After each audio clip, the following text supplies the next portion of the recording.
বিপদ গতকাল ভীষণই ছিল, সেটা উন্নতি হয়েছে।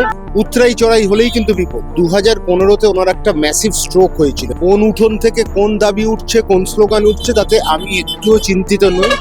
আমার চিন্তা প্রফেসর ডক্টর ভাস্কর গুপ্তকে নিয়ে। ওনাকে পরিষ্কার বলেছি টিভি থেকে দূরে থাকতে, কাজে যোগদান করতে দেওয়া যাবে না। প্রেশার যখন বাড়ে তখন স্টেবিলিটি আস্তে আস্তে কিন্তু 10 থেকে 14 দিন। যাদবপুরের অন্তর্বর্তীকালীন উপাচার্য ভাস্কর গুপ্ত আপাতত চিকিৎসাধীন এবং যেই চিকিৎসক তার চিকিৎসা করছেন অরিন্দম বিশ্বাস, তিনি আমাদের সঙ্গে রয়েছেন। আমি প্রাথমিকভাবে আপনাকে জিজ্ঞাসা করব, রোগী হিসেবে ভাস্কর বাবু এখন কেমন আছে? আগের তুলনায় কিছুটা ভালো, পুরো ভালো বলবো না, স্বাভাবিকও বলবো না, স্থিতিশীল, ধীরে ধীরে উন্নতি হচ্ছে, এটা খুব স্পষ্ট।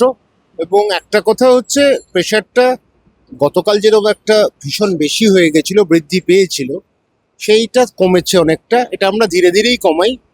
তো সেই ক্ষেত্রে এখন 130-এর আশেপাশে ঘুরে ফেরা করছে, ওপরটা 90, এখনো নিচেরটা আছে, সুতরাং সেটা স্বাভাবিক, একটুও বলবো না। তো আপাতত এই মুহূর্তে মানে উন্নতি হচ্ছে, তো কিন্তু সময় লাগবে। সময় লাগার কথা আপনি বলছেন, কিন্তু অন্যদিকে যারা পড়ুয়া রয়েছেন তারা ডেডলাইন বেঁধে দিয়েছেন এবং পরবর্তীকালে মানবিকতার খাতিরে তারা সেই ডেডলাইন পিছিয়েছে এবং আজকে জিবি করে হয়তো বিষয়টা তারা সামনে আনবেন যে কি চাইছেন এখন এই আন্দোলন কোন পথে।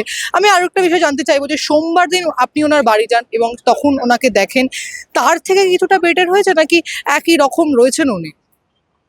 একটা চিন্তা কাজ করছে, ঘুমটা ঠিক মতো হচ্ছে না। আপনার সঙ্গে কি এই বিষয় নিয়ে কোনো কথা হয়েছে? এই বিশ্ববিদ্যালয়ের যে পরিস্থিতি সেই বিষয় নিয়ে আপনাকে কিছু বলেছে চিকিৎসক হিসেবে? তো যে যে কারণটাই হোক, আমাদের মূল জায়গাটা হচ্ছে চিন্তাটা কমানো। কারণ 2015-তে ওনার একটা ম্যাসিভ স্ট্রোক হয়েছিল, হেমারেজিক স্ট্রোক, রক্তক্ষরণ হয়েছিল, এবং সেটা থ্যালামাসে হয়েছিল।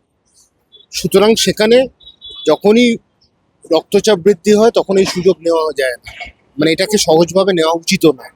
সেই জন্য প্রেশারটা কমানো। আর চিন্তার ব্যাপারটা হলে স্ট্রেস বাস্টার যে মেডিসিনগুলো আছে সেই ওষুধগুলো দিতে হয়, ওষুধগুলো দেওয়া হবে।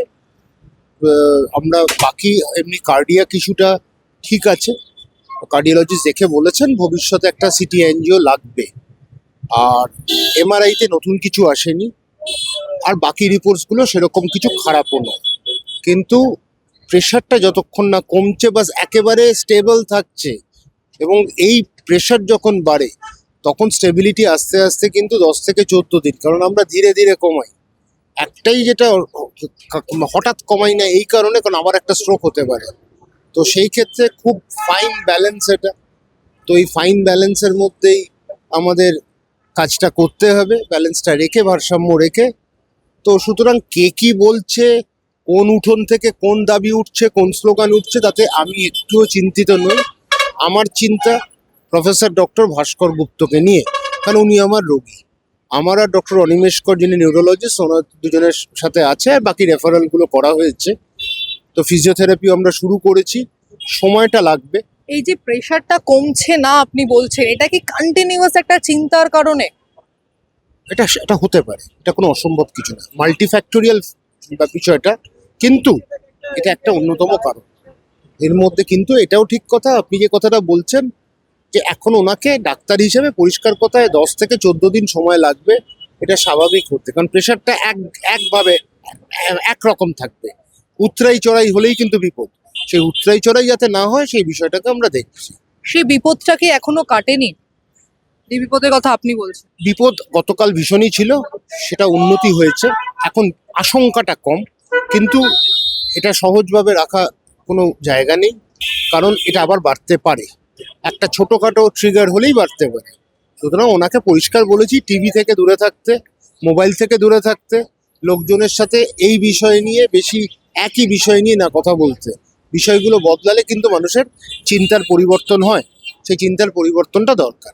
ওনাকে কি নর্মাল ওয়ার্ডে রাখা হয়েছে নাকি 24 আওয়ার্স অবজারভেশনে রাখা হচ্ছে? না, এটা হচ্ছে আমরা প্রাইভেট ওয়ার্ডে রেখেছি, মনিটর দিয়ে মনিটর দেখছি আমরা। আর আইটিউর মতন না, কারণ অক্সিজেন মাত্রা নামেনি, ভেন্টিলেশনের প্রয়োজন নেই। তো সুতরাং সেখানে এইগুলো যখন প্রয়োজন নেই তখন আমাদের আইটিউতে রাখার কোনো মানে নেই। কিন্তু হাসপাতালে ভর্তির দরকার ছিল, কারণ 3 দিন চেষ্টা করা হয়েছে, ওষুধে কমেনি, বাড়ছিল। এর থেকে হাসপাতালে এসে একটু উনি অন্য কি কথা বলতে বলতে কিছু বলছেন, মানে নিজের যে ভাব প্রকাশ বা নিজের ভিতরের যে সমস্ত কথা রয়েছে সেগুলো কি বাইরে আনছেন কিছু?